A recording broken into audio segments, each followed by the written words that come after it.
Well, the stories run wild and the laughs come free, with the duck and an eagle shooting the breeze. From paintball fields to campfire fun, you know the rowdy talk's just begun. Now kick up your feet and pour a glass, we're about to have a blast. We're the rowdy ones, we're the rowdy ones, the rowdy ones. Man, I'm so excited to get tonight kicked off. You know, I got a special guest, my very dear friend, Jackson Frey, my clobber brother from another mother, you know. It's funny There we because go. I've played on a lot of teams with a lot of teammates, and I've only got to play with you for a year so far in our careers. And honestly, the amount of respect and just admiration for your effort and your skill set that I've gained over the last year is kind of immeasurable. So I want to appreciate you and thank you for being who you are. And before we get into this conversation, I would love to also wish Hal a happy birthday. It's his birthday day podcast. You know, this guy takes Yeah, no man. breaks. Takes no No breaks. breaks, baby. Gas Pretty pedal. awesome. Hell yeah.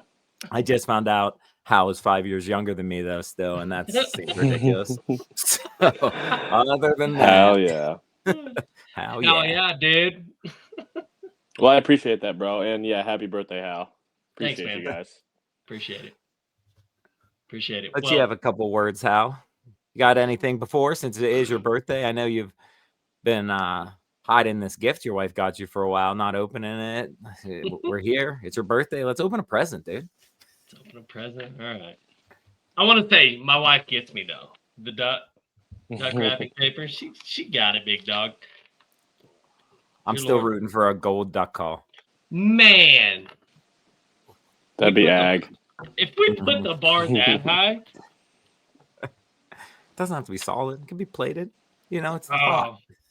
my wife is thebomb.com. That's it. Meter pros. Love Yeah. it, dude. I'm Love down it. to clown. It's a good one. Hell yeah. Yeah, dude. You know, she asked me to smoke I was like, what do you want? Prime rib for Christmas? You want me to smoke that? And she goes, I kind of want brisket. I was like, I'm down for a brisket Christmas. I was like, I'll smoke up a hearty brisket. I like that, dude. Full Don't mess show. up. Make it all dry. Yeah, thanks, man. I didn't grow up in the state of Texas barbecuing my whole life, you know. So Yeah. Well, yeah. Let's get into it, man. Yeah, I'm excited for your new chapter, Jackson. I selfishly, I wish it was for the boys, but not only, but you're gonna get to. Well, I'm not gonna say that. I'm gonna let. I want you to divulge that, and if you want to talk about it, but man, you know, this is this year I've been so absolutely blessed, and I was kind of sitting back thinking about everything that happened this year in my 34th year, right? And like everything that really happened. And I really sat back today and I was like, this might have been my favorite year that I can ever remember. Like, it's just great people, great times, nothing but amazing memories, like, and just so many great things came out of year 34 for me, right? Like, and I was just like, man, it has to contribute with every person that was just a part of my life that I got to come in contact with, and that I just like, you know, I mean, it was such an amazing year, and I couldn't be more blessed for both of y'all, for Ryan and for you, Jackson. I'm glad we got to spend that time with each other and got to be a part of each other's lives, not only just at, you know, the NXL. I got to come out and play big games, and, you know, that's not stopping. Gas pedal, baby. We come into Hoth. We're gonna hit every big game this year. We're gonna roll it up, you know. So I'm really I'm just really thankful and blessed to have you in my corner, dude. So Yeah, well, man, I really appreciate that. And, you know, I guess to kind of piggyback off of that, like, I would say that is definitely the sense that I get out of this entire year is definitely a sense of gratitude. Looking back at it, definitely gave me, as you know, not just like a paintball player, but definitely as a person, a whole lot of perspective and a whole lot of definitely a whole lot of teaching moments and just kind of life lessons along the way. Meeting, I mean, all of you guys, a year from right now, I didn't know either of you, Yeah. and now we're sitting here on our what is this, Hal? Is this the third or fourth time I've been on this? Like this is, just having these conversations. You went out to two of the big games last year, and we're looking forward to Battle of Hoth. So, yeah, you definitely hit it right on the head there. Like that's what I get, is just all the people and all the experiences. Definitely one of the best years, I would say, in terms of just experiences and meeting new people and kind of new faces and kind of coming into my life. And it was definitely one for the books. And moving forward, definitely looking to kind of expand upon that and go forward in life and all of that. But yeah, this one, definitely looking back on it, is like, wow. I mean, even just some of the players, like you, Ryan, I think I was telling you that a couple weeks ago, or when we talked, like, that's just insane. Like watching, Free Agent, watching all these old school videos, and then next thing it's like, I'm literally playing with you for this last year. So having those moments ourselves together, which I think's a pretty cool aspect of sports that gets overlooked a lot, is just how tight knit and close a bond you can create with someone in a truncated time scale, because of like the things you're going through together and the like-minded goals, and you just really get to see the person they are more intricately than you would in passing, and you grow to appreciate things about people so much more that way. Yeah. 100%. Because like I had a completely different perspective on you from the outside looking in, over the last few years, from what I got to know you as a person. And that's like your personality off the field and on the field, how you played and everything. Like you really gain the knowledge and the know-how and the whys behind things, and like see the way someone operates and what they think about, their sense of humor. Like all that to me is just so telling of like who a person actually is. Yeah, I think one thing for me this season was man, I really feel like I got those experiences from a whole lot of people and a whole lot of characters and kind of people, with Sam and you and Hal and even getting to know Ronnie a little bit, because I've known Ronnie for a while, but I've never seen him in that capacity, and really what he's like in tournament, because we'd always, we'd played in the pro division just that one year, but always against each other.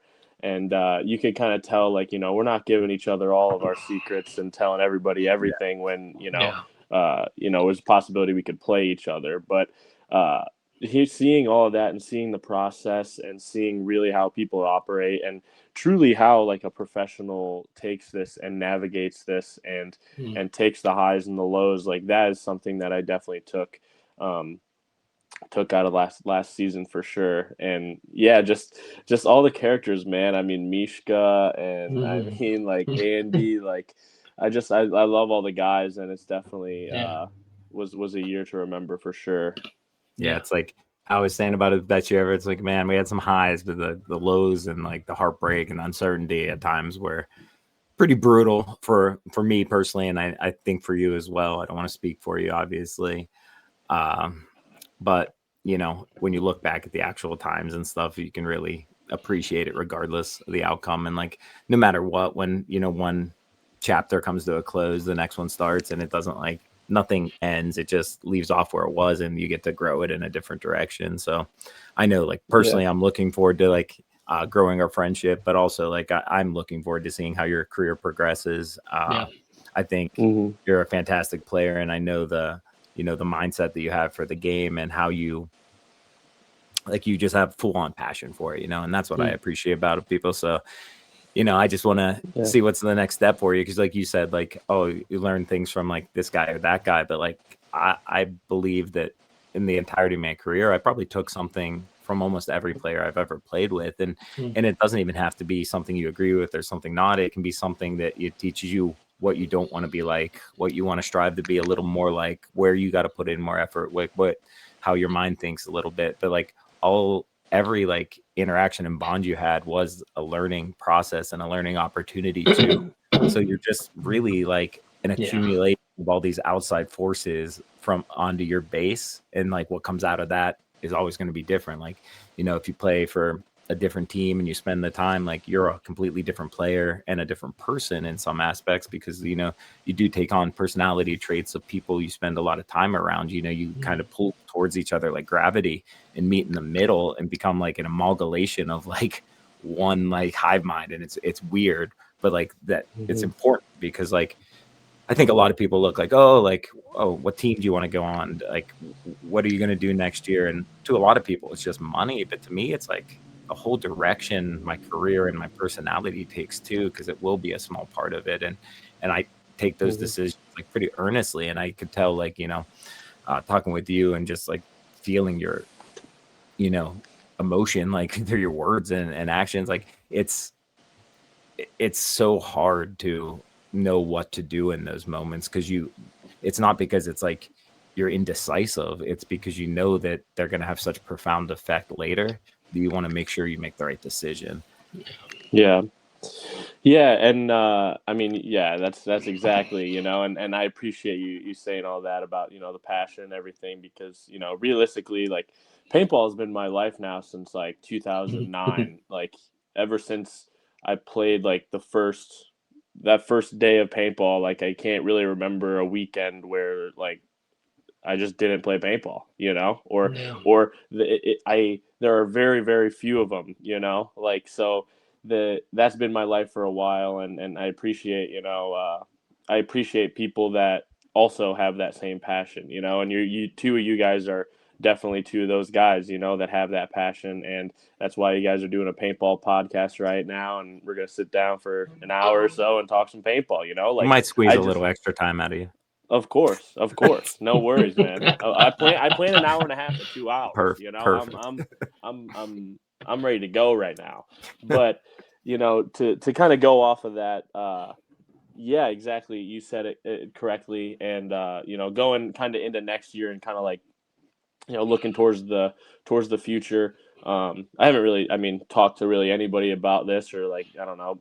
I saw like some people are speculating, you know, like what's going to happen and everything. But officially, you know, as of about last week, I do think Blast Camp Semi-Pro is going to be coming back, or, you know, Blast Camp in general.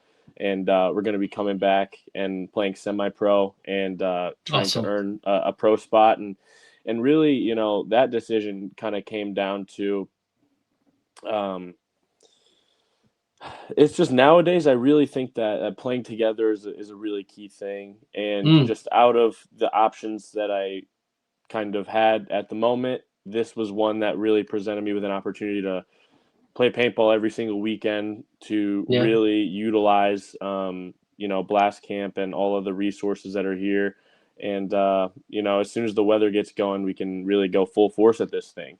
And, you know, I think that was a little bit of when I talked about the perspective and everything from last year, and really gaining that, and really kind of humbling myself, and not having so much of an ego, I guess you could say, to really look at it from an outside point of view, and really look at, like, you know, what do I really value in this, and what do I really want to get out of this?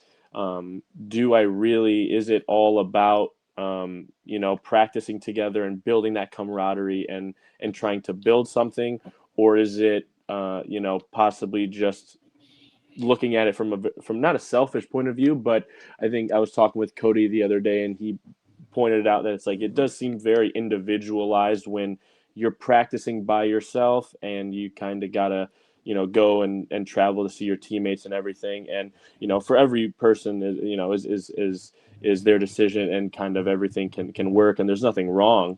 But I just kind of realized that the last couple of years, that was kind of, I think, something that really, I was looking for. And, you know, when this opportunity kind of presented itself, like, I feel like I kind of had to kind of go forward with it, you know, like, obviously it would be great to be playing pro at the moment, but I also understand that like I'm 24. I got a lot of paintball left in me for sure. As long Yeah. as the knees hold up, It'll be all and right. yeah, right. I'm already wearing the Right. compressions. I'm already, Yeah. like I'm already doing all that stuff, and the leg squeezers.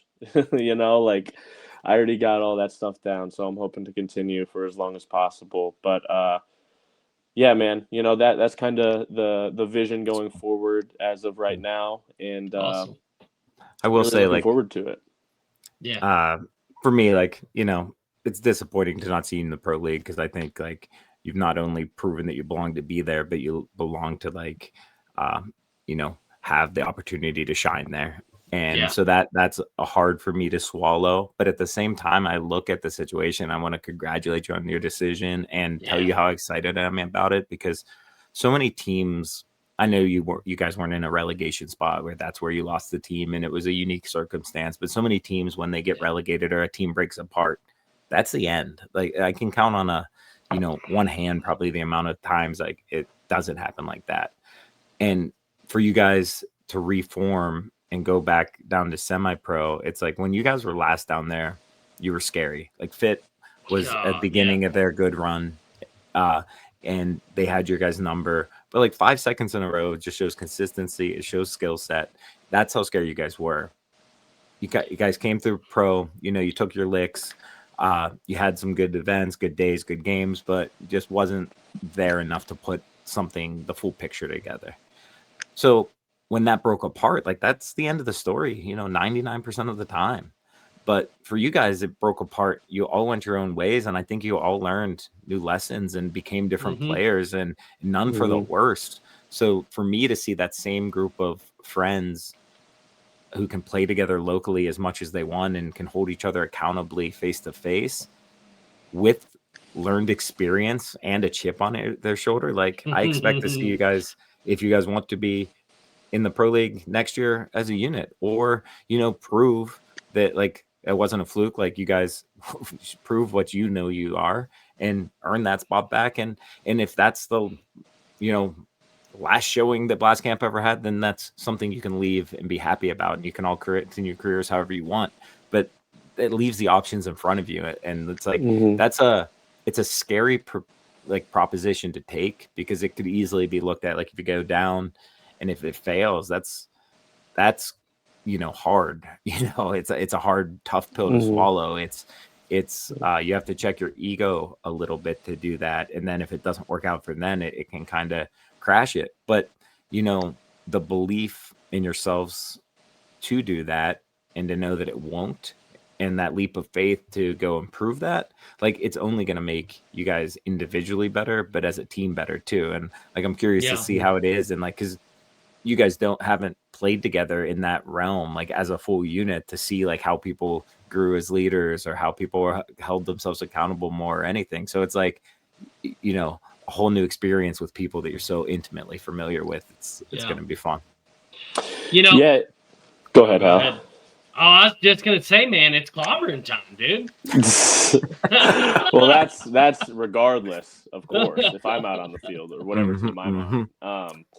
But yeah, I was gonna kind of touch on the kind of chip on your shoulder point. Like, I do think that over the past couple weeks going through this, there has been definitely a big sense that I think everybody comes to the table already with like a better appreciation for everything, being on, a team and then seeing it not be there and then having that second chance, just like you're saying, is very slim. So I do think that, whether you call that a chip on your shoulder or added motivation or whatever it may be, but I do get a good sense of that from everybody, just in the first beginning kind of steps through this process, right? So I think that's an added factor in all this.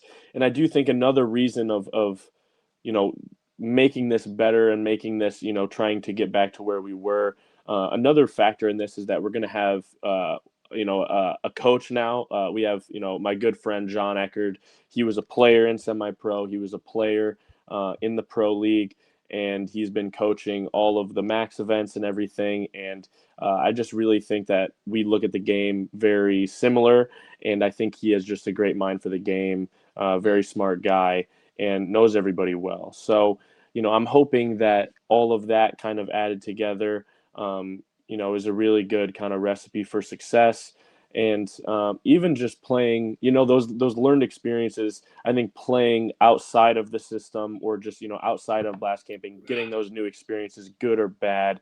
I also think, exactly like you said, everybody brings something to the table from that, whether it's good or bad. Nobody's going to know exactly how to do it, but we all for sure know a couple ways of maybe not how not to do it, or in situations what the move is, or how to go about things.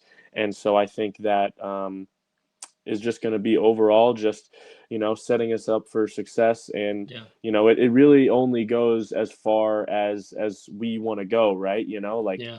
Everything is right out in front of us, and we just got to go out and really put in the work, but at the same time have that appreciation for each other, have that respect for each other, and go out there and leave it all out on the field, because there's really nothing to it. Like, we've had, I think everybody comes to the table with appreciation, because we've really had the worst case scenario. We've had our team not be there, and we've all had to find other teams, and we've all had to go separate ways and try new experiences. So with that being said, there really is nothing that could go that really wrong, right, when you look at it that way. So I'm looking forward to it. It's definitely a challenge. It's definitely something new, even though when you look at it from the outside, it's, not very new. It's a lot of familiar faces, and same guys and kind of everything. So yeah, it's really exciting. And I just, I wish it wasn't like -20 last weekend, so we could have played or something. Yeah. Like that's really what we're trying to get to. I think we'll be able to get out there this weekend and really get that that kind of first official practice in with everybody. So really looking forward to it. And I appreciate all the kind words and everything, and kind of breaking it down, because man, it's like, I'm looking forward to it, and I couldn't talk about this enough. Like, I could just keep talking about this all day, just kind of waiting for it. So I mean, I think it's pretty awesome. You're going to get to have a, December practice with the entire team. Like, I'll be playing this weekend too, and I'll be playing by myself. Like, there'll be people there, but no one that I'm on a team with, right? So that is cool. And I think you also touched on, like, you learn what's right the right way and the wrong way, but it's not even that. What you learn is, like, what's right and what's wrong for you. Because, like, the way someone's motivated, or the way that something should be ran could be perfect for a different player, a different group of players, and not for you. But what you guys all learned individually is different things that you kind of liked and kind of didn't like, and you can just get closer and closer to that, like, perfect recipe for your group. Well, and what I'm really excited about, it's kind of all the things you said, Ryan and Jay, both of y'all kind of mentioned it. It's like y'all went your separate ways, and everybody sharpened their swords, and now you're going to battle. And it's like you're going to have this whole new perspective. You're going to look at a lane differently now. You may look at, something off the break completely different, where you're going, how you're going there. When you get there, you may look, you just have this new perspective, a different perspective. And then y'all all get to show up as a whole and talk about it. I mean, y'all eat, sleep. I've seen you guys, you eat, sleep, and breathe it out there. And all you guys are just so hungry. And I'm really excited your band is getting back together, because, like, that's got to be wholesome too, right? Like, you're like, oh, these are the dudes I grew up doing it with. This was my brick when we started, and now we have a building, and, like, you get to grow from there, and you have this whole atmosphere you're getting to go back to. But I know y'all are going to earn it, and you're going to get there, and y'all are going to do it together. But I'm really excited for your future. We've had some conversations on the phone, and I'm happy, because I feel like it's going to make your heart a little more fuller, right? And honestly, that's kind of why I said, like, that decision and where you go is so important, and you have to think of all the positives and negatives and take that all into account, because once you make that decision, this is a special time of the year. It's a time where you are a fresh start, but you can convince yourself like what needs done, how to do it, create that roadmap to success, and then nothing's stopping that, right? Like, you can look around the league. There's only one team from every division that's happy, and then they can rest on their laurels or work harder to stay on top, right? Everyone else is either hopefully not content, because if they're content, they're it's over for them. Outside of that, everyone's hopeful, right? So you have to know that decision you make's right, so that you can buy into it earnestly and believe in it and work to building, because you're basically like having like foresight into what happens. Like, you're writing the end of the story first, and now you just have to figure out the correct ways to get there. Yeah, that's a great way to put it. That's a good kind of way to look at it. Because definitely, like, looking at it from my perspective, I mentioned this a little bit before. I really feel like I would be cutting myself short if I went and played less paintball, somewhere else. Not in terms of playing time or anything, but just more paintball every weekend, Wednesday nights, Friday nights, just looking at it from that perspective. Like, the work has to be done, and this could be a challenge, but it's a challenge in which, kind of like I said before too, like, it's all out in front of us, like, everything that we want, we have to put in. We're only going to get what we put in, and realistically, this is a way to kind of to just keep doing that, and kind of start that process, and having something that really, that building, that building brick, that building blocks, and looking at something as kind of with no ceiling, and kind of looking at it in terms of, well, every weekend, if we're getting just 1% better, we could go for however many days to get that much better, and just as much as we want. And I'm hoping that everybody kind of comes to the table with that same mindset. I do think this second time around, I do think there are kind of ways that we're going to go about it that will kind of help in terms of just sustainability, and hoping that we can go forward for a very long time and have a successful team and a successful franchise and field at Blast Camp and everything.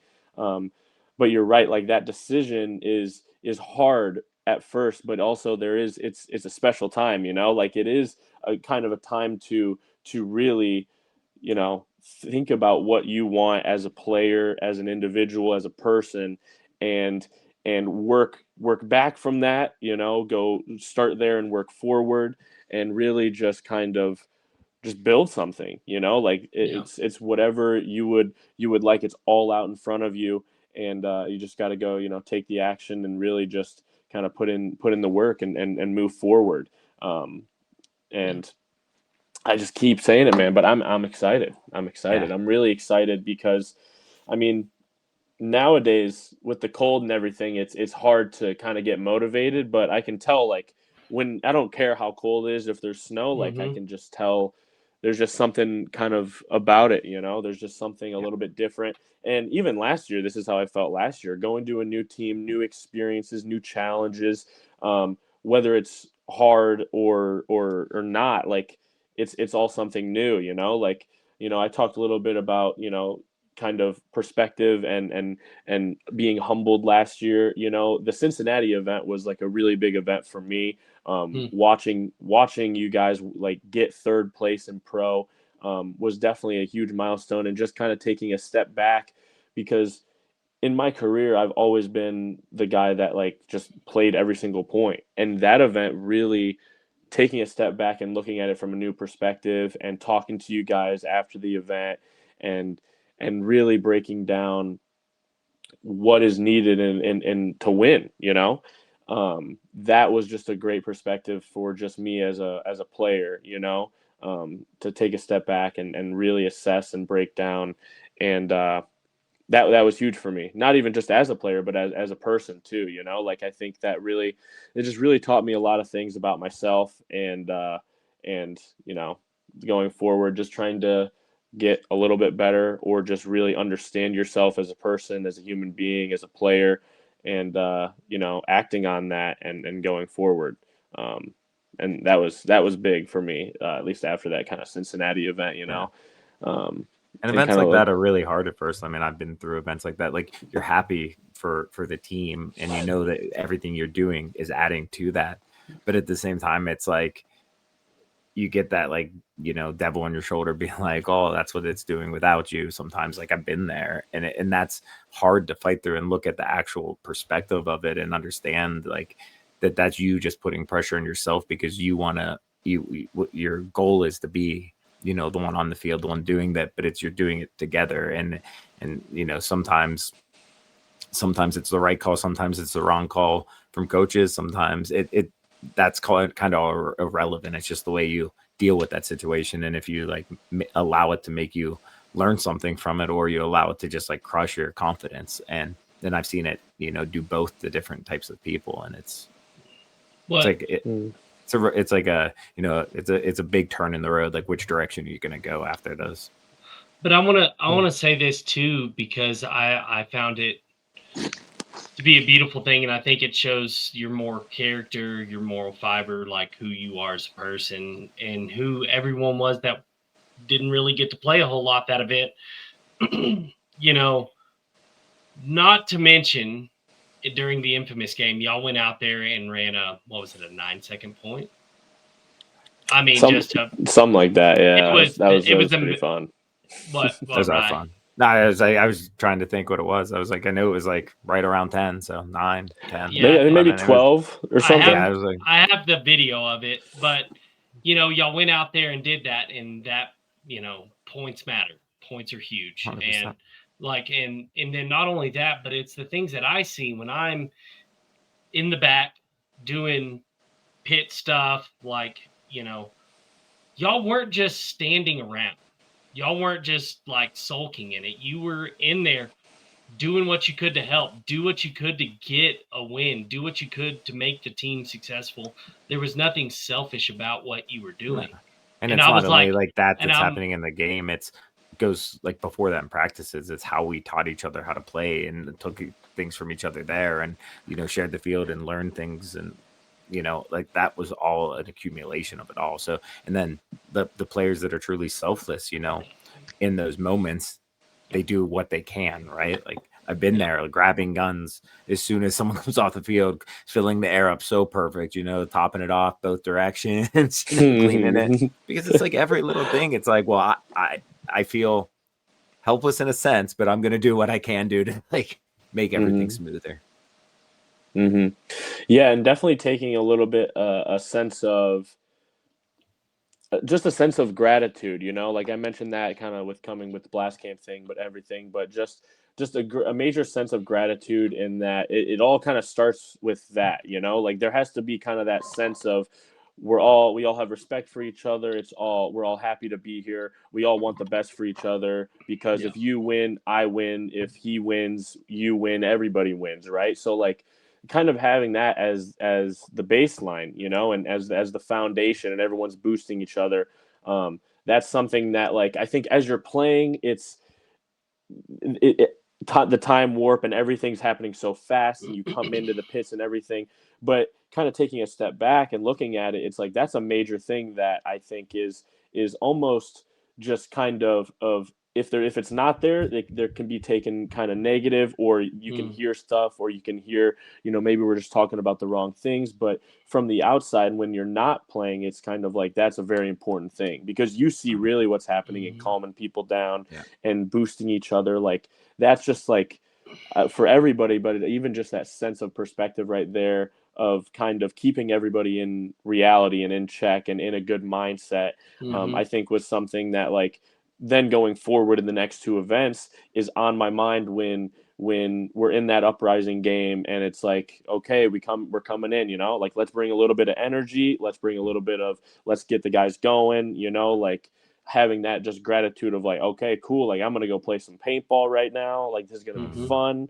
And then going forward, and good things kind of happen when you're when you're playing a little free, when you're having fun, when you're out there playing for the guy next to you, and so is that guy, and so is the guy next to him. Like all of that kind of cohesion is just it's just amazing when it really culminates, you know. And that's the thing about paintball is like it can culminate in 1 point, it could culminate in a game, but it could culminate in a day, and then it could not culminate for a tournament, or 1 point on one day could decide the tournament. It's like it's truly amazing.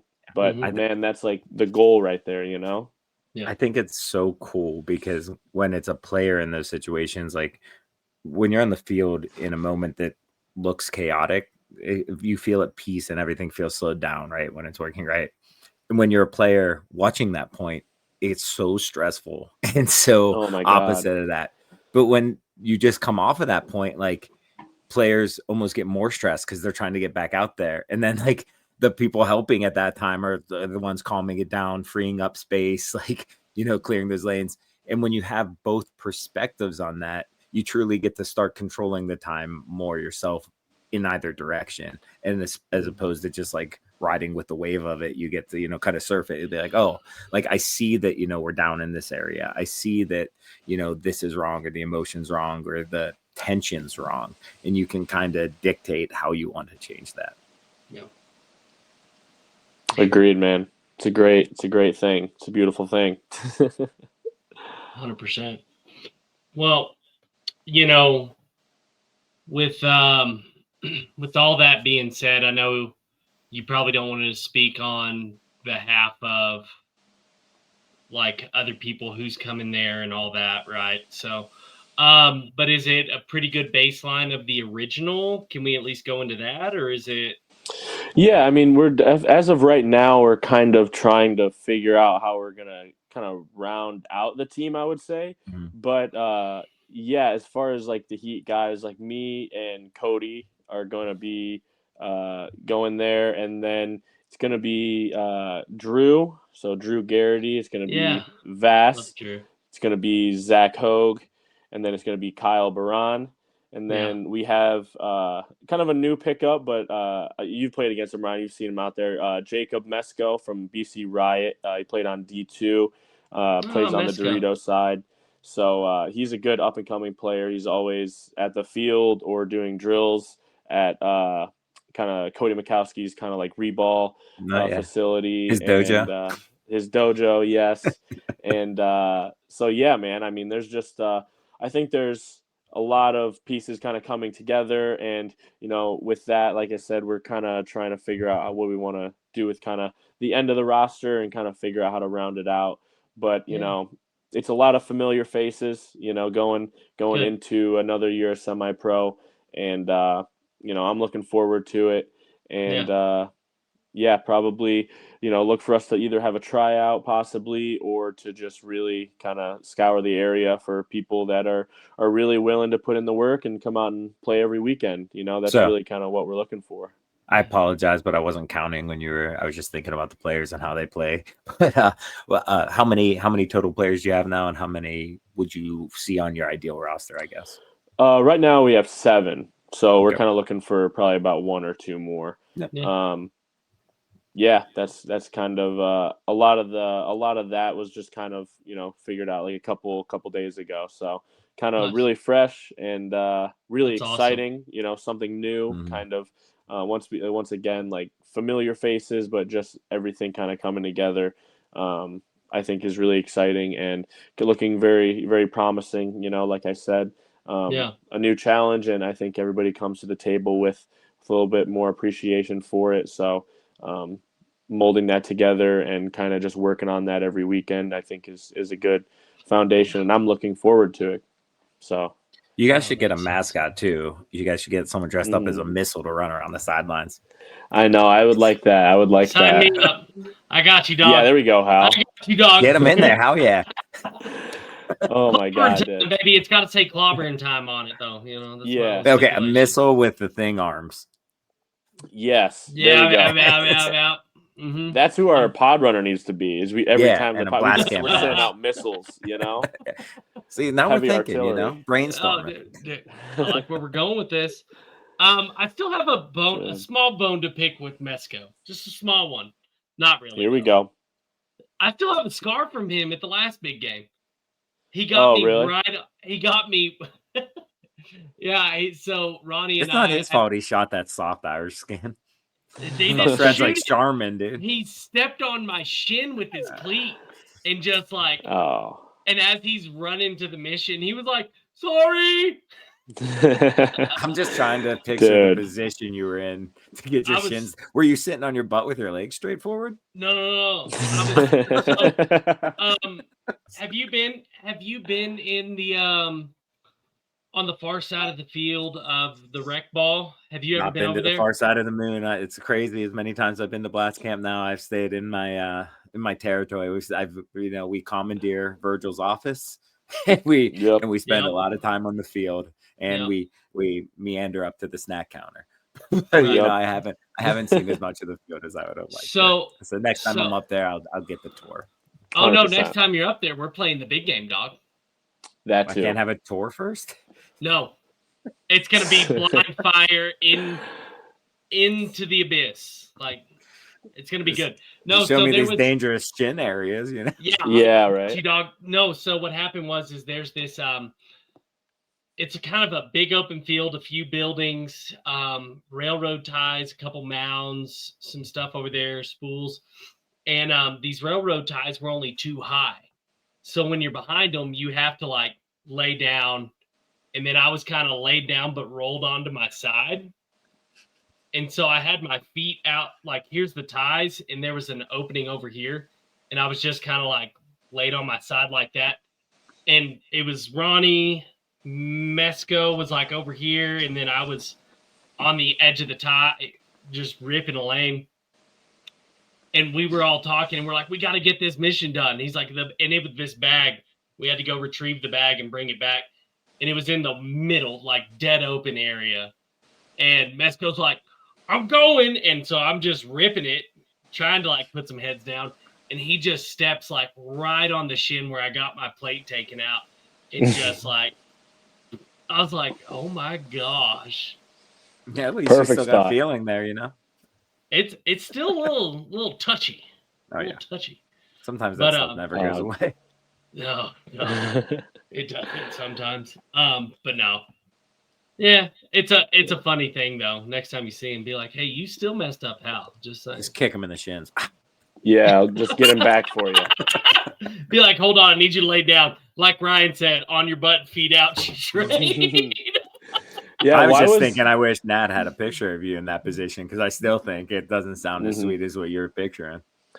Dude, when you said you were like, I was envisioning you were laying on your back and then you were gonna like pop up, like shoot up, and then you just lay back down. And I was basically and I pictured he was just already in the up position, sitting up with my feet out, being like. Dude, but across the trail, so his like, feet were in the bushes. It was just shins. Oh, there you go. You're moving stuff now, dude. You're moving your camera. Yeah, don't you worry about me. Mesco is also, if you've seen a couple of my YouTube shorts, he's Pinocchio guy. So a couple practices ago, he was using the Pinocchio with the full pod on the front, and he tried to run and gun to the snake corner off the break. I don't know how all these controls work still. Sorry, I was listening. Snake corner running and gunning. There you go. It just went up. There you go. No, but I'm doing it wrong. Yeah, you went like this, though. You went like this. No, that's like supposed to zoom in. What do you want from me, Hal? I'm not dealing with this. It's good enough. It's good enough. It's good quality. You can see the D's on docs now. Blooper reel. There you go. No, but I think we're gonna drag Moorhead out. I mean, willingly though. Yeah, I mean, I'm not trying to avoid them. It's just I know you got a family, you got a job, you're on a team. Like I get it, but I think it would be a lot of fun to just grab. I told Jackson for sure I'll make it out there 1 to 2 times this year outside of that stuff. But I was like, let's commit to all these big games. Let's do this. I'm like, simmer down now. I got this. I'm definitely gonna go to Europe next year to play the Nations Cup at least. I'm debating on playing the rest of those European events with a couple teams have asked, but that's hard. It's a lot more time away. I think I'm gonna play the 3 10-man events with Trauma. So that'll be fun with all those dudes and Cowboy Roy and all the original dudes that, I've been playing against or used to play against, 21, 22 years ago. So I'm excited about that. So yeah, I can't fit in as many as you can, Hal, but I am still going to. I know. I just want you there for one. Okay. That's it. There we go. It would be fun just to get the whole band back together and go be a solid hit squad. That's what Dude, I'm saying. Just what get is everyone. the 2-day big game again? I like that. The old The- 2-day big game going The around there. 3 day is the 3 day is the domination. A 3-day, yeah. That's true. That's a 3 day. And Oh, then too much. I remember it, and I don't know how to control it. there's There we a 3 go. day, then you have Mad Max, that's a 2 day in August. This is awful. I like it. There's another 2 day. And then the Purge and Hoth are 1 days. Yep. Yeah, I'm not the best with all those dates, to be 100% honest. But if you would like to figure out all those dates and look at all those, we can go to Blast Camp Facebook and blastcamp.com. Oh, yeah. Boom. Or you can find them on Blast Camp Instagram, too. That as well. I was just on your website today. I stole the logo real quick for a thumbnail because I was starting to make some thumbnails for the old ones. I made one for the Purge episode, Ronnie and Hal and the girls did. So that'll be. The thumbnails are great. I mean, this one is. Yours was my first work. It was my first piece of art, and it's my favorite.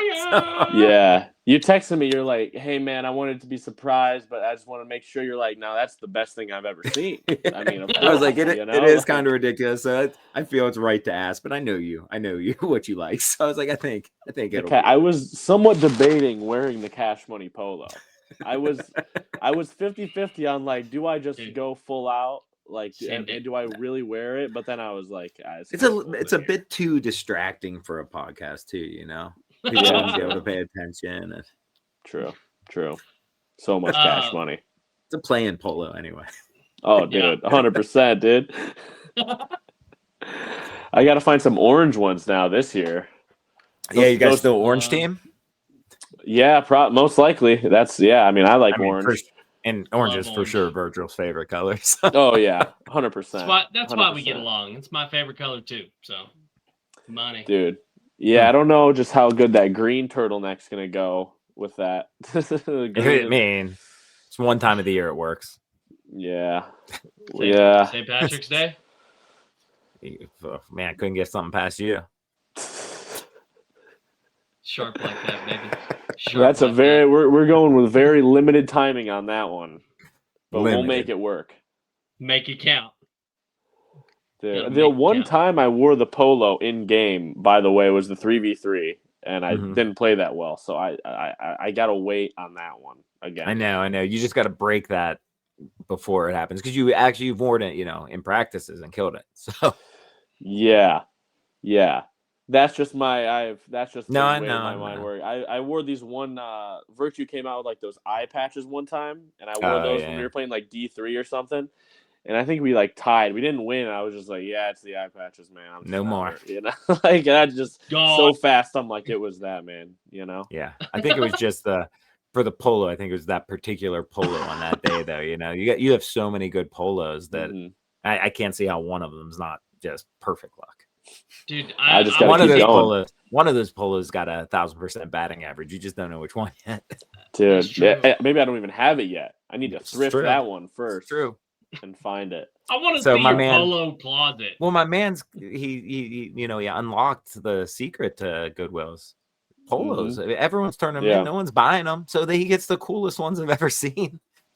Not even the Goodwills, man. There's a place by my house. They're selling polos, I think, for either $4 or $5 a pop. So I'm like, I'm gonna buy one, And that's every time I'm by there. I literally found the half turtlenecks there too. Oh, so yeah. I'm like, dude, I have to, Money. I'm gonna start making my own. I think we still need to make you a turtle tank to play in, Dude. Oh my God, the turtle tank, bro. You know, Sam would that would be too. changing the game. Uh-huh. Mm-hmm. That's what I'm talking about. Sam's gonna cut him way down to the hip. Dude. Well, you ever see Ronnie? Sometimes he plays in like a crop top thing. Yeah. Ronnie likes his crop tops. That's embarrassing to me. I don't know. It's very. That's like the jerseys. This was like before my time, but there's like I have a Warp Sports jersey where like the back was shorter than the front is for your pack. I'm assuming. Like those were jerseys. Like I look back and I'm like, I think I understand that, but still, I'm not exactly sure. I understand the thought process behind it, and I still hated it. You know, like I just want a normal size one that I can wear my pack under. Like I hate having that we have to be tucked, but I feel like it's not asking too much. But I get it. But I think you know, the tall tees are kind of coming back. You make you know, the collared tank top tall tee. Oh my god! And it's the perfect playing shirt. The triple whammy right there. Yeah, dude, it's got it all. So make a blast cam one, the orange sticking out, the logo at the bottom. I like that. I'm gonna write that down right now. We're gonna get that going here. Jackson edition, dude. I actually really like that. The turtleneck, the cutoff. The turtleneck cutoff, dude. Oh my god. Casual business at the same time, you know? It's like a mullet, dude. It's got a place. Dude. What was Steven from Snafu? We were at a drill night during the middle of the year, and he's like, "So when are you gonna make clip-on collars?"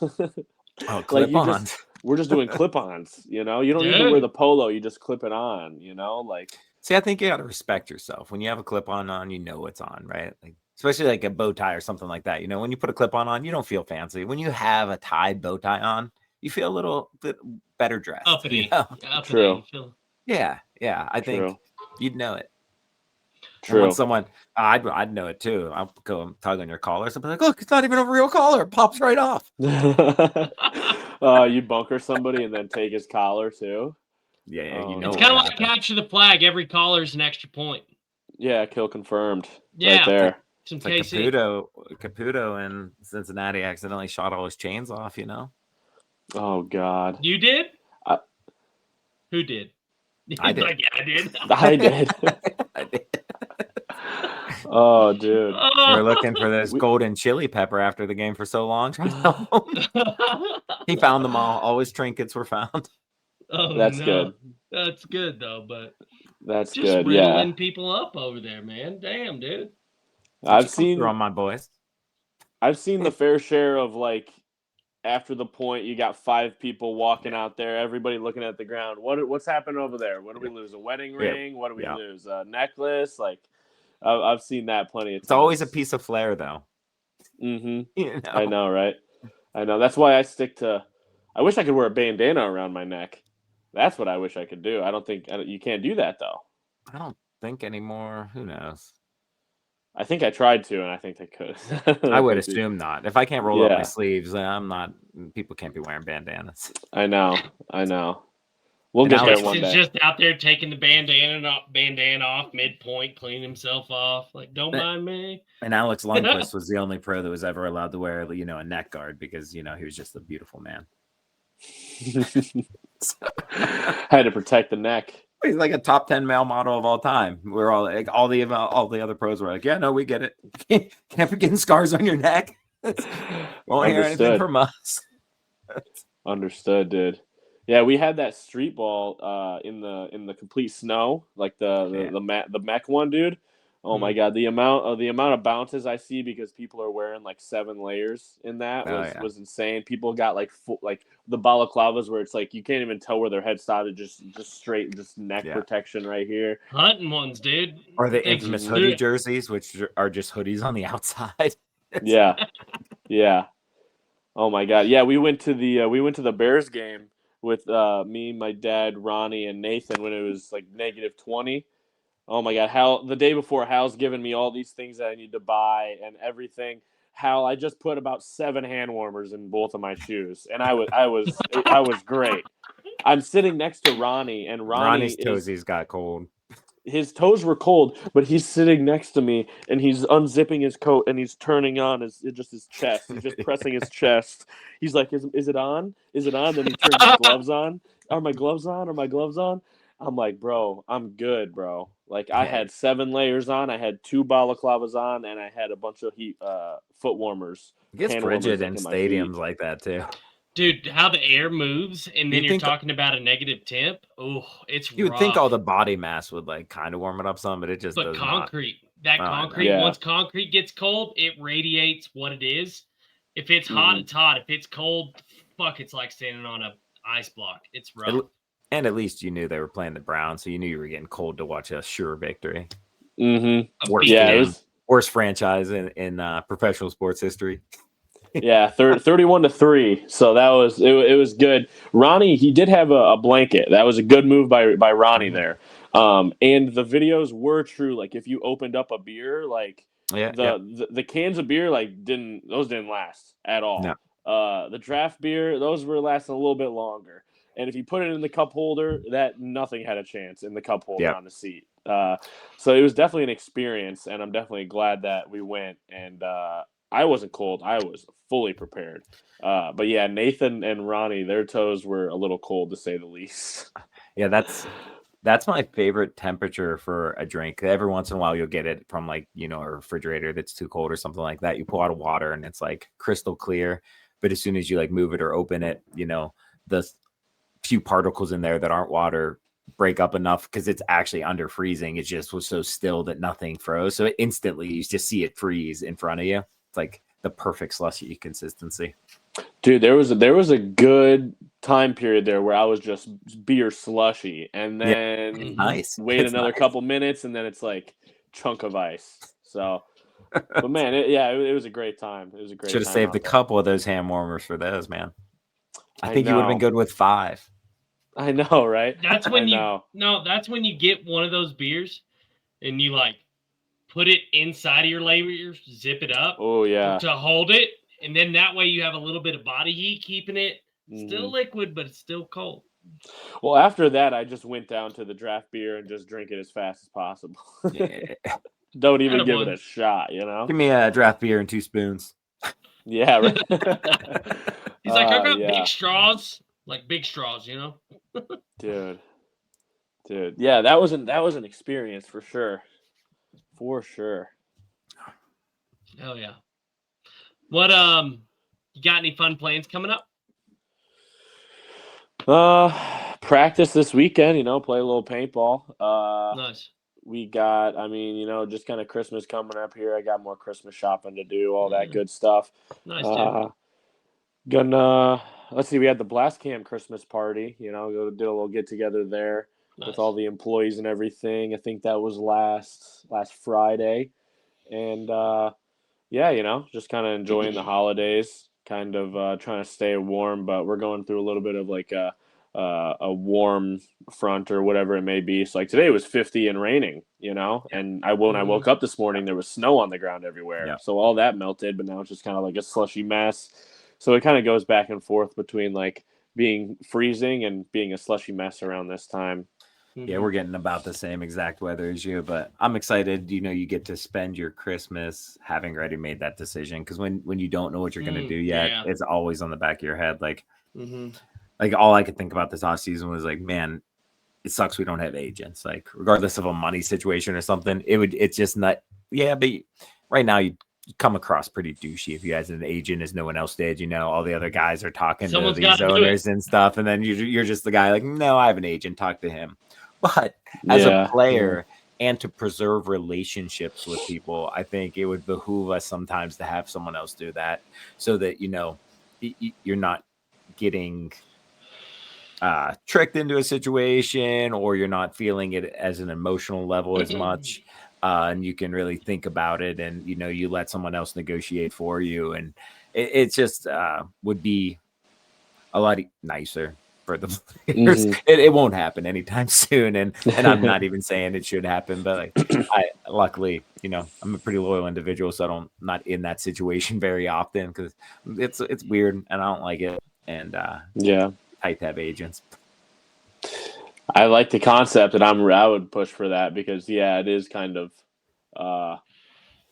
it would definitely be easier. Yeah, because I think a mistake a lot of players of any experience level have in that situation too is it's like, yeah, people will reach out to me, people that, but like you have to understand, like people are reaching out to everyone back and forth here and there, and like I could only assume as a team owner perspective, when you have people reaching out to you, you think a lot more heavier about someone who like you feel like wants to be somewhere over, someone that you're like catering to. It's all about like that position of power and things like that. And I think it's a issue a lot of people have. It's because it's hard to make those first conversations and get the ball rolling on things, and I struggle with it too. And I think it's important for anyone in this situation in the future. It's like, hey man, as soon as you know it, like don't put it off. And that's coming from like an extreme procrastinator and myself. Like try not to put that off, because the sooner you get talking about things, the sooner you can hone into the exact right situation for you and get over that fear and doubt and worry and anxiety that comes along with it all. Yeah. Mm-hmm. Exactly. See, we need the Rowdy Ones agency, I will Not allowed to be an agent and still trying to win tournaments out there. How? No, I'll do it. Like I won't even charge for a little bit for a while. My favorite thing is as soon as you hear an idea, you always want to do it, even if you don't have experience. I know you're hankering to become a photographer now, which I think is awesome, because I think that'd be cool if you could start doing media on the pro field. Like I would love to see that for you. And then you talk about agent. How much agency experience you got? Bro, I can sell ice to an Eskimo, and I can make a car dealership lose money. I'll tell you that much. I can make it happen, baby. Yeah, you got the personality. There we go. For it. You got the personality for it. I said like you, and I told Yaya too. I said he probably missed his calling in real life as like a being a pro agent. Like a pro agent. Like I'm not even talking about inside of paintball. It's just like there's certain people are built for that, you know, who are Ari Golds of the real world. Yeah. But it's an Entourage reference. I know you're 24, but you're cool, so I would assume you know what Entourage. Oh yeah, he knows, dude. Yeah, bro. Oh my god, dude. I can just see with 4 phones. Just dude. I'm gonna get back to you. And then if you make it mad, then you're gonna get the wild like you're gonna get the raw dog of it all. No, and here's the thing, Ryan. If I want it though, I will find a way to succeed in it. I know you will. You will. It's like the media. There you go. And I do have some photography experience. I didn't say you didn't. I just said I love how ready you are to jump into something. Like you're just that guy. You're like, I'm in. I want to do it. Let's do it. Like I like that. Yeah. I like that. That wasn't a diss. I know I gave you shit here and there, but it's all good natured. I wouldn't if I didn't like you, and I wouldn't be on a podcast with you all the time. Or talk to me almost every day. No, but yeah, dude, that'd be wild. How cool would it be though to be the first person in paintball to be like, yeah, I do have an agent. I would like for you to speak to him, and then it becomes the thing though. It becomes. I think it'd be so cool if someone else did it, and be so douchey to me if I did it, and I would think whoever did it was being douchey at the time too. Just the fact of the matter. Agent, though, I think that sport is gonna start reaching a different professional level though too. So it's that like side of the coin too. It's great. I would just look at it and be like, "You're ridiculous. You're self-righteous." Oh, dude. But then that's your buddy doing it for free. I'm like, big dog. No, I've had people offer. I'm just saying, like, I couldn't do it. Like, I would like it if that system was in place. I would never be the first to do it. I think it's incredibly narcissistic. Yeah, let me be like the third or fourth guy, Yeah, I'll hop on early. Don't get me wrong. Don't be the last one, but don't be the first one, Oh, yeah. Oh, yeah. Dude, funny yeah story. I know that's a little past there, but I mean, I do the commentating for all the Macs. There was just one time I was just talking, just spitting out, just going talking through the game. I look at my phone, and I guess somewhere in there I said "holy guacamole" or something, and I just have a text. He just goes, "Oh my god, did you just say holy guacamole?" with like 4 laughing emojis. I'm just like, oh my god, he's tuned in. He's tuned in. I love that. He's always tuned in. But more than that, I want to say you do a great job with the announcing. I Yeah, really think it's cool 100%. how good of a job you do. And Thank you. but how impressed I am with like your video editing skills and like how much they've even grown. Like that last World Cup video you did was like it was pretty epic. So like It pulls that on makes your your comment, heartstrings. like, yeah, like it's nostalgic Yeah. to an age that you didn't even grow up in. It's emotional and it's like capturing. So I want to say, like, I think it's for sure. really cool that you're doing that. So keep up that, and let just whatever your style blossom however it wants, because I've been really enjoying it. Oh, I love it. Thank you. It's so dope. And it's like, it's kind of like the sense of people, how I look at your kind of feel you put into it. I feel like it's the same way that people shoot film still instead of digital, because you can grasp so much out of something, but it has to be the right style and right application. And I think you do a great job with it. And it's just like I heard someone say once, he goes, photographers use digital. And this is about actual like photos, right? He goes, photographers use digital. He goes, artists use film. And it's like how you build all your vlogs and stuff. It's like artistry. Mm-hmm. Right? Yeah, thank you. Right? That look, it frustrates me when someone says like this is this and this is art, because I think like you can add value to either of those situations. Like it can be digital and super artistic, and it can be analog and be trash, right? It's the skill that the person has. Like I still appreciate the analog version of it. Like I even like I don't want to pat you on your back too much, but like when you did like brought the disposable camera and then had like that story after, like just to have like an event story with disposable pictures, and like the graininess of them like reminded me of like what I was seeing growing up and stuff. And that all I could think was, man, I wish like I had like a little one disposable camera log of every one of those tournaments that I've spent the last 23 years playing. And I'm one of those people, it's like, that's a cool idea, but I can't start it now. I already missed too many, and that's not the kind of dude you want to be a lot of times. But like that, like it's a cool enough thing that it was like, it made me like regret not doing it. Yeah, man, I really appreciate all the kind words and everything. We'll break it down in the second half here.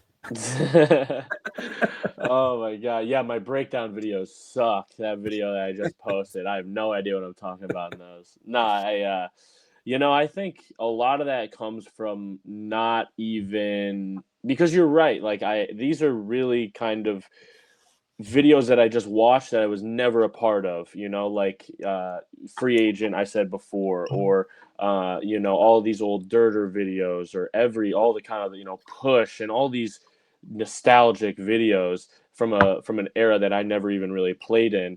But I do think that those come from just like the passion of paintball and understanding where it comes from, and understanding almost that from a lot of people that I've talked to and just the experience that I've gotten, it is really about the experiences and the relationships that you build. I think the cliche of, you lose a lot more than you win is very true in the grand scheme of things in your whole paintball career. And it may not seem that way in a tournament or in a day when you're dominating or whatever, but when you look at it from the bigger picture, I do think that is true. And finding ways to just get a little bit, not to find joy, but to find the joy in the little things, like looking back and seeing like my friends and, the people that I really kind of share this experience with, like I don't really need to see me necessarily doing a bunch of stuff or a bunch of raw footage of everything. But what I really appreciate is seeing, my friends and seeing, how they were, and seeing a montage of just everybody that I really appreciate in my life and stuff like that, like seeing these amazing kind of landscapes and these places that we go because of paintball, like I think that's just I take all of that really, and then I add it with just a real love and passion for video editing, like you said, for an old school kind of something that I wasn't really a part of, you know, like even a disposable camera. Like that was the first disposable camera that I'd ever had, you know, like Did they make some underwater disposables? Yeah, that's the only way we used to be able to take underwater pictures.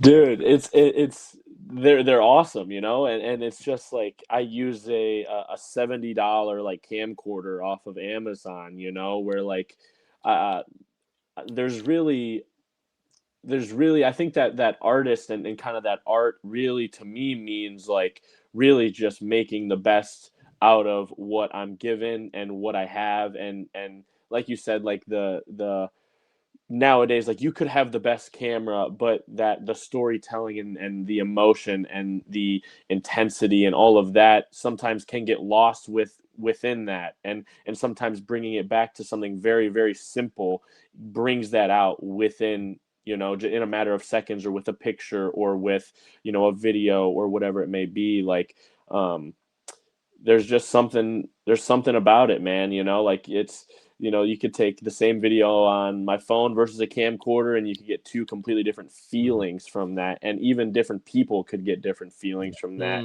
And that's just a whole it's just a bunch of stuff that I really love.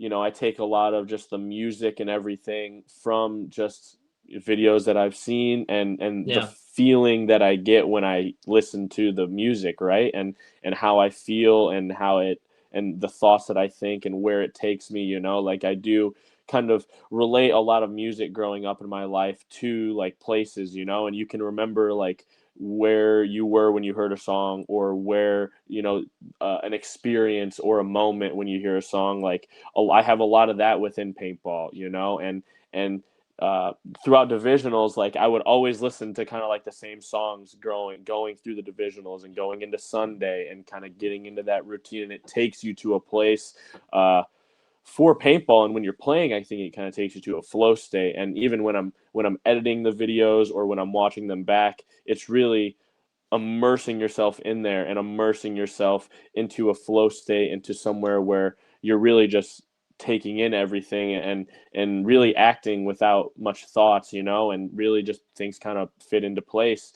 And that's really how I can relate to when I've kind of played my best paintball, and to when I've made some of my best videos, you know, is when you get into that flow state, and it seems like everything's clicking, but it really is just a gather of all your senses and your instincts, and having a trust in yourself that you're really in the right spot, and you're really doing the right thing, and just kind of it's awesome, man. And that's what I love about video editing. It makes it so much better that, like, you know, I have a platform and something that I truly love to like express that love of video editing. I've always kind of said, like, you know, I don't know what I would be doing without paintball, but I do feel like I would have some sense of video editing, or of pictures or photography, because that concept of capturing a moment to me is something that's really intriguing as well. And you know, looking like on my YouTube, and like I have videos from 2019, 2020 on there, and being able to just at, you know, 2 clicks or 1 click, like go back and watch that, and like almost live that experience again. All of that stuff just really kind of interests me. So I think that's awesome. And to me, like the accumulation of all that isn't just like capturing a moment, but it's slowing down that moment so you can like truly appreciate the minute details of it, right? Like that's what I get when I watch art that I can really you know, that's visceral to me, that I can really like relate to, or draws emotion out of me. So it slows everything down, so that you not only have that moment that you captured, but it just like allows all the memories around that to rush back into you, and almost allows those feelings to come back if you're a part of it. If not, it lets you connect with something that brings it out of you, and lets you think of something that you relate to in your own life that video brought out of you. So like that's what like I like when like you know, everyone gets something different out of art, whether it's, you know, in any form of art. It's a personal interpretation. It almost, the intention of the artist in the long run is almost irrelevant. It's what it's able to, you know, pull out of other people and what they see from it. So it's like you have those intentions, and I would think the most rewarding would be, you know, when your intentions match what people see from it. But really, you don't know that until you put it out there. You know how it made you feel, and then you put it out there, and it's a scary moment because you're like, how are people going to react to that? Not just like random people, but it's people I care about. I care about their opinions. I care about that. And if they don't have that, like, I'm not saying they have to have this feeling about the same way I do, but it's like when they do, that's a very rewarding feeling in itself. Yeah, exactly. And I think when I started when I first got the camcorder, I think there was a sense of wanting to make videos of that were kind of bigger than just what the video is, right? You know, like I think a lot of my videos up until I got that were blast camp, you know, a weekend vlog, a day vlog, very, very simple, you know, going back to that, very simple, very direct, you know, paintball, behind the scenes, all of that. But that's not really that's almost very, very, very specific. Like it's almost too specific, you know, like it's a very small niche of people that would really understand that or get that. And for me, like anybody can really take an understanding to, you know, one of my early, like the very first kind of video that I kind of did was like the only constant is change, you know, and kind of understanding that kind of broad term, bringing in a little bit of a story throughout my life and making it, kind of feel nostalgic, kind of feel like, you know, a little bit to where it can connect with everybody, like you said, in terms of just more than a vlog or just, you know, some raw footage or something like that. Now, it doesn't have to connect with everybody. It may not connect with everybody, but I do think that there is a little something for everybody, and within that, I get a lot more out of that as well than just, you know, posting, you know, some barrel cam footage or whatever it may be, right? So that's where I was kind of coming from, and when I very first kind of got that and saw that, and those are the videos that I would kind of watch on YouTube and kind of taking notes and kind of seeing that and kind of Definitely learning from that, you know? The kind that you can put back in, and it's like, you know, you can repeat and watch it. Like highlight reels and stuff are cool, but like they're limited in how much you can watch. Like the same thing you said, like barrel cam videos are cool and they're awesome and they get a lot of views, but they don't have that same replayability and same like connectedness to people. The connection, yeah, I think the connection is everything, you know. The connection is but from each other to a feeling to a moment, like that is really crucial, especially in, you know, paintball. I think nowadays, like that's a huge component in winning, you know, and having a good kind of environment and a good organization and really just in life, you know, connecting with your loved ones, connecting with your family, connecting with really just, I mean, the world, you know, like taking that, you know, with gratitude, kind of going back to like, you know, all the way to the beginning. It's like, you know, that the gratitude is a baseline, and then the connection to kind of to go about that and connect with everybody. That's, you know, that's something that I took, you know, from this year as well, man. Like all the connections and everything, like those are just something that I was really kind of not limited before, but I was very much in my own small kind of circle, you know. Like I'm from Indiana, like I'm surrounded by cornfields, like, you know, I really have played at blast camp my entire life, and getting to kind of expand upon that this past year was very fun, and I wouldn't kind of change it for the world. Like it was really the best case scenario for me kind of going forward in my career was getting these experiences, getting to kind of live outside of my comfort zone and really kind of you know, take life head on and kind of go out and be my own person, you know, and kind of grow up. And I really appreciated that this year. And, you know, I really appreciate, you know, people like you guys and Ronnie and people that really kind of took me under their wing and, you know, kind of showed me the ropes, people that have been there and done it before. And we're not, you know, afraid to, you know, share some wisdom and some knowledge and pass it down, you know? Yeah, like I said, I always can say that can be selfish because you want to make your own team better regardless. But I also believe in like making anyone better. Tell people more, then it just pushes you to be better too. So it's like It's fun. Why hide anything? You don't have a secret that no one else knows. So, make it apparent. Let people truncate their learning curve. It pushes the whole sport forward, and it pushes you forward if you want to still be in it. Yeah. Oh yeah.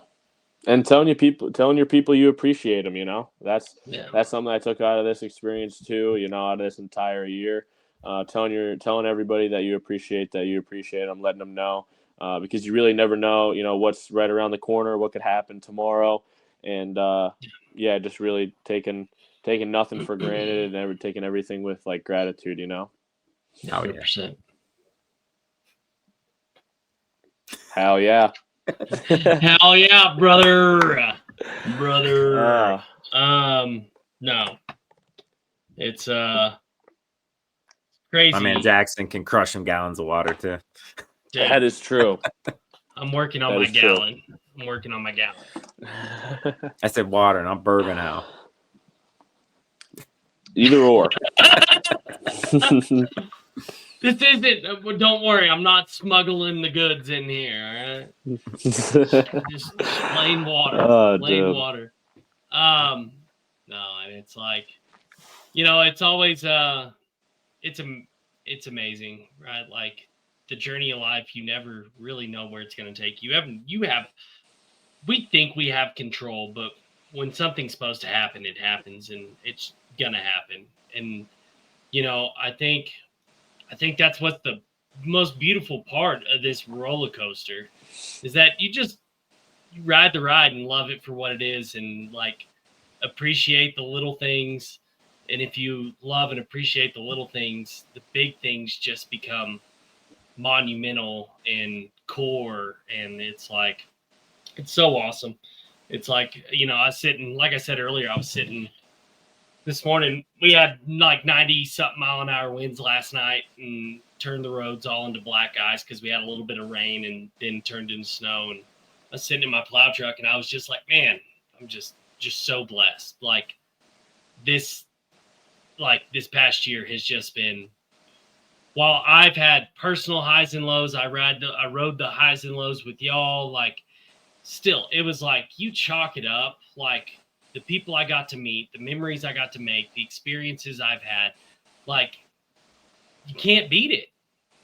You can't. And I think the lows are what makes you really, really, really and truly appreciate the highs.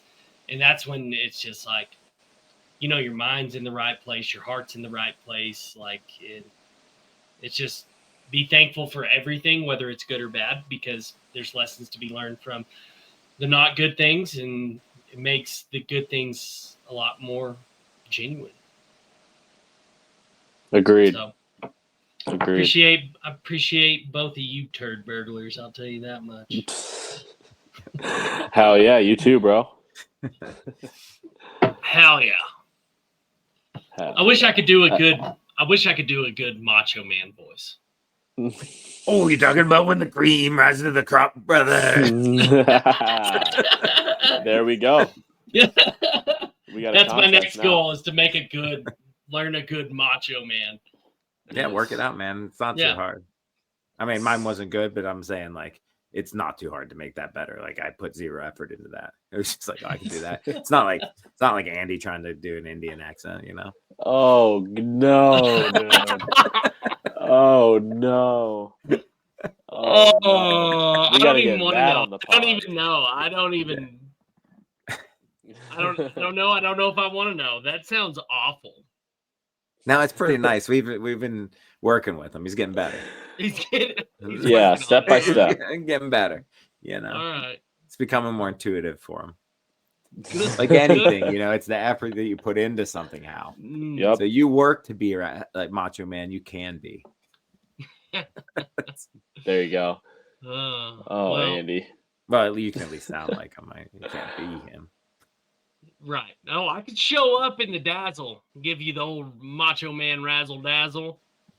Dude, I have a whole Macho Man. I have a whole Macho Man situation going on somewhere because I was him for Halloween before, Dude, that's what we do. That's the last time I used his voice, probably like 15 years ago. Brought it out of retirement right there. Well, hear me out. Big game. we all dress up as Macho Man.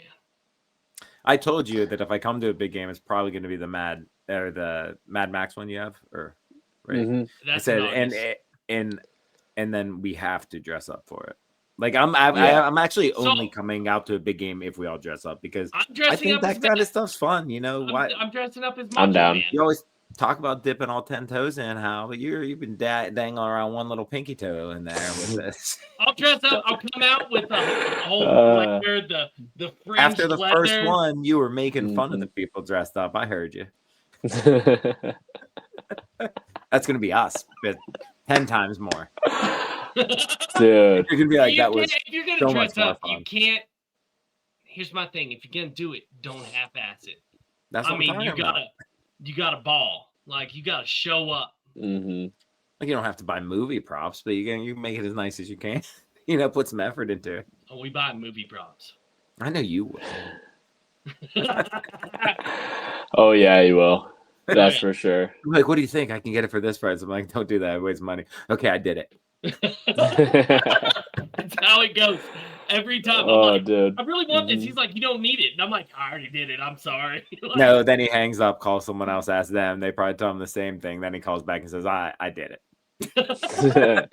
It's done. It's done. I'm like, hey, I'm probably the most ridiculous spender you'll ever meet. I respect it. You like it? I think it's cool. You like having the fun things you want, you know? You enjoy it all. Got to. Try to. I don't have kids yet, so it's like I got to do it while I can. People always Because talk it about a is. money sink, but they're a time sink more than a money sink. You know, it's a time that you are happy to sink into them. But that's for where sure. the real investment is. Yeah, for sure. For sure. So, Nice. with that. Oh, by the way, we're not going to divulge anything. I'm going to tell you this, Jackson. Ryan agrees with me on chili. Yeah. All right. Yeah. I still told him to judge fairly, but I agree. Yeah. Yeah. I mean, I think that's a valid point to bring up while we're there. And, you know, and I think it's don't care. I think they can both actually be. I just, Hmm. I just know which one I'd enjoy more. Yeah. Yeah. It's like Well, I enjoy. They're I gonna enjoy that look at sound it more. like, "All right, how do I hack the system?" Well, you're gonna learn here. It's like if I was the judge of a lobster roll competition, and there were Maine style lobster rolls and Connecticut style lobster rolls. Maine. One that's cold and terrible and covered in mayo. I'd throw that right in the dirt. 0 out of 10. Yeah, you don't like A warm, delicious one with drawn butter and just the right amount yeah. of seasoning. 10. Perfection. Maine butter So roll. that's, Maine roll all day. So you should never be a judge of an eating contest. You got trash taste. Did you get? I need to ask. Did you get some mayo at World Cup? No, because everyone respects my wishes. You have to think about it. You're like, did I? No, I was like, better not have. Could have been a You're packet somewhere. I You're didn't know still about. looking it around. The packet busted open in your gear bag. There'd be problems. I'm gonna start putting a ring camera inside my gear bag. Catch faces if they open it. Yeah, and then like, you're like, what are you doing? Oh, man. Not the ring camera in the gear bag, dude. The old ring camera and the gear bag trick. It happen like that sometimes. Nah, I do the spring snakes. Oh my Ooh. god. Or you remember the rattlesnake eggs? I believe that's what I was just talking about. No. You're talking about the compression, like the little. It was like The a little slinky. cans you opened up, and it was a bunch of little spring snakes. The rattlesnake eggs were a rubber band that was spun up on a metal piece, and when you opened the package, it went really freaking loud because it slapped the side of the paper. Never Never had had those? rattlesnake. Where there's from like back in magazines. I was more like the glasses where you could see behind you, the little mirrors. Oh, yeah. I was all the spy stuff, Fair enough. There you Fair go. enough. Well, with that being said, boys. Hold on, you gotta ask Jackson for advice. Since you said from Thank now on you. you'll ask the guest instead of me. That's fair. Dad, thank you. Thank you for keeping me on my toes. What you need, Hal? I need some good dad / life advice. What you gonna lay on people? Some good dad / life advice. You know, I don't want to sound like a broken record here, all right? But I think what did I say? What did I say the last time I was on here? I think you asked for a quote from one of my videos. And I think it was, something about moments, remembering the moments. But I think this one, I think as of recently, this has definitely been on my mind, is just the gratitude and taking everything, and it all starts with gratitude, Yeah. like coming in with a positive attitude and having gratitude for even the smallest things, I think is very important, and taking a second to really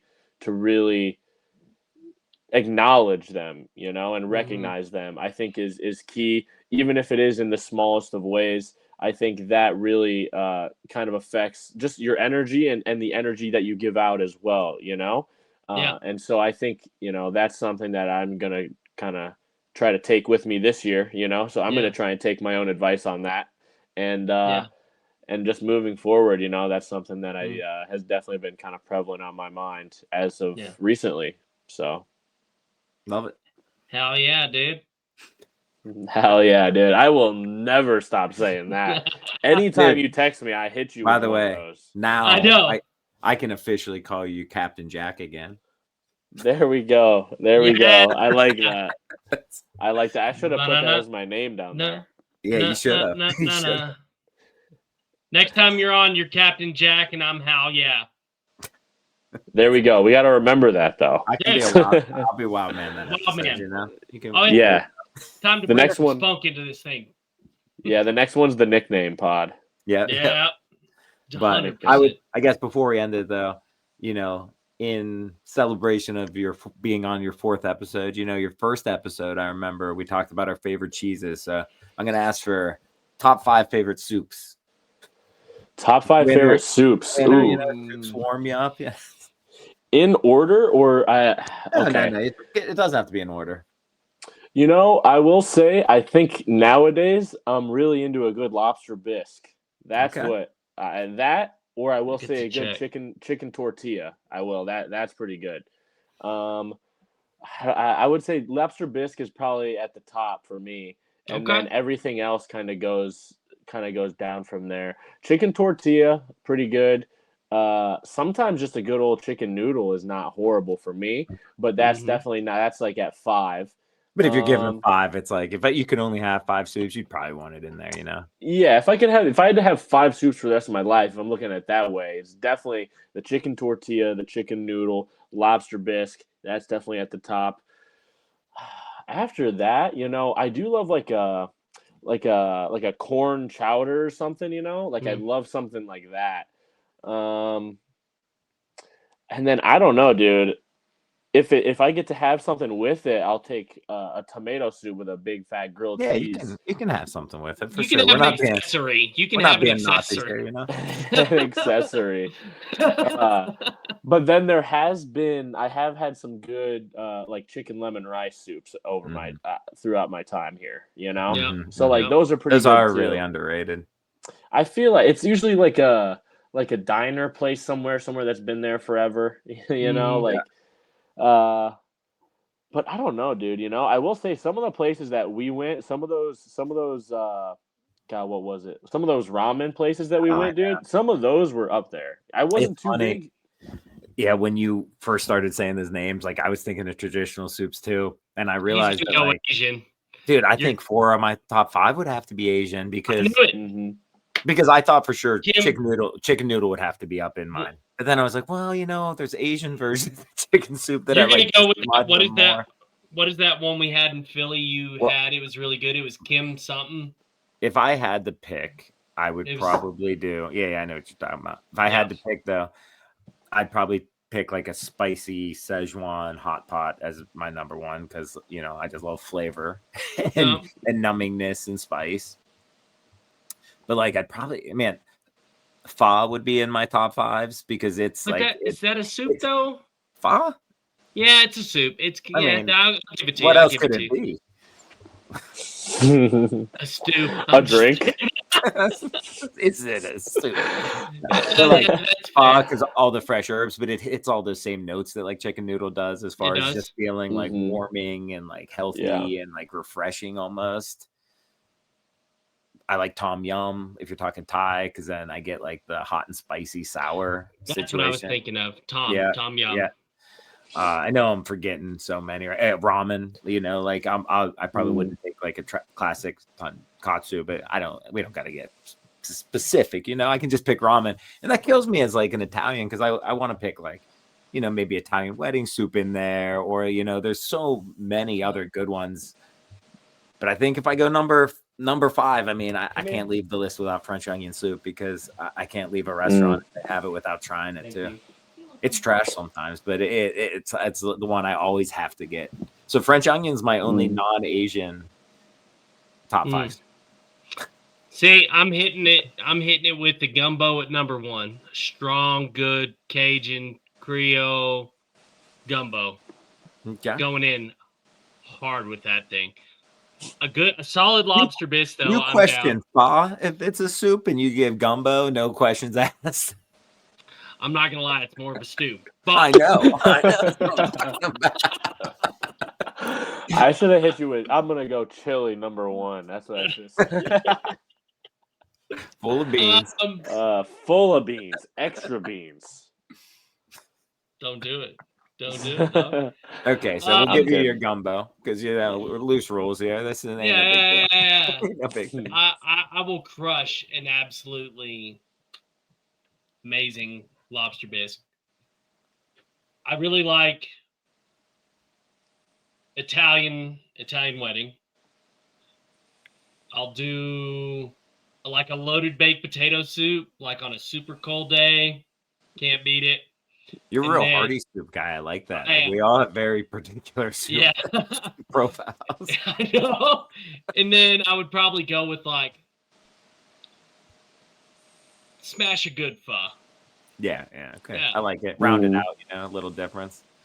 That's probably one of my favorite brothier ones. Nat So- just brought me this. Oh, nice. I love my red Ball. breast. That's good stuff. But, obviously in the comments, let's hear where we're wrong about our soups. And I'd like to hear some other people's top 5 soups as well, because, that's kind of stuff I like. Everything doesn't have to be serious. Yeah, if you made it to the end, Yeah. you got to let us know what yours is. And, Yeah. I really appreciate your time with us. And I, not just tonight, but, across the year and the time to come too. So love that. Love you guys. Happy birthday, Hal. Thanks, pal. One of these Happy days. birthday, brother. Yeah, Thank hell you. yeah. And Hell yeah. Hell I guess it's time, Hal. Roll that beautiful bean footage. Hit it! Well, the whiskey's low and the story's all done, but we sure had ourselves some fun. From tall tales told to the last good pun, you've been rolling with the rowdy ones. Thanks for listening, y'all.